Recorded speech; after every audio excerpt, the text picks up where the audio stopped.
There's room for everybody, I think. I need content. All kinds of ideas, all kinds of voices. I need content. Right? So no one's killing Netflix. If you wanna help me have even more to choose from, I'll be happy for that. But right? Don't you think there's enough room for everybody? There's probably a little room for some people, but not for everybody, I think. Really? Yeah, well, because if you're a household, right, how many of these things are you going to buy into, right? Maybe all of them. And I think the setup of whether it's Netflix or Apple, I think that's kind of the important setup, because the way to think about it is we tend to think of Netflix as sort of a place for all this original content, which it is, but Netflix is largely a distributor, right? That's its value. 60 million subscribers in the U.S., 140 million around the world altogether. You know, the thesis on Netflix is it's going to get to 300 million, right? Apple is also a distributor. There's 1.4 billion devices around Apple devices around the world. I mean, how do you think they got to 50 million? So this Apple could be like Music Betamax and VCR someday? It's a little bit like that. It's actually not bad. It's a bit of a Betamax. That's the nicest thing you've ever said to me, I think. It's also a reference I get. Yeah.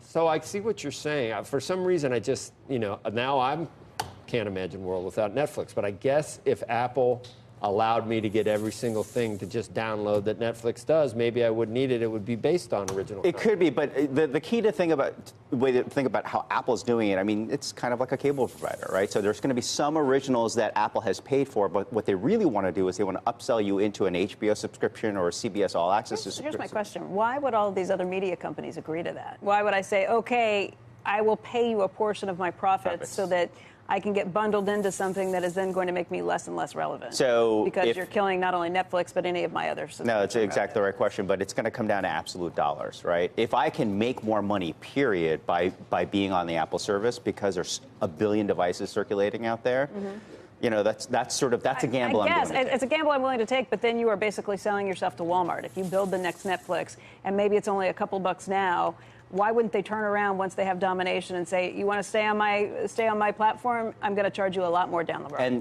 unless I can lock in some deal that says for perpetuity, I will never pay more than this, and you will never be able to charge me. When Jeff Bewkes was running Time Warner, he had the same exact reaction to Steve Jobs when they had the iPad come out about all the Time Inc. titles. Why would I cut a deal with you even if you're going to give me good terms? Because you can just turn around a year or two later and change the terms. You take a look at that, maybe Apple had the winning argument for that. They ultimately had the winning argument to that. Also, if you think about the music labels, I mean, it's a slightly different situation, but they're willing to be on Apple Music the way that they're willing to be on Spotify, because that's just how people get music now, right? So that's the other bet. I saw it from Jim Cramer made a good point. He tweeted something yesterday where he said, I think that's a great deal. I would love to take that as a consumer to be able to get all the things I already subscribe to in one at one place for maybe a lower rate. That's great for the consumer. That is lousy for any of the content companies that agree to that. Right, which is why some content companies have agreed not to be, which is why Netflix actually agreed to not be on Apple. It's not just the 15% tax. It's sort of the identity. It's the brand identity, right? So we are a distributor like Apple. You can't muddy us together. You got to decide if you're going to be big enough to go fight that.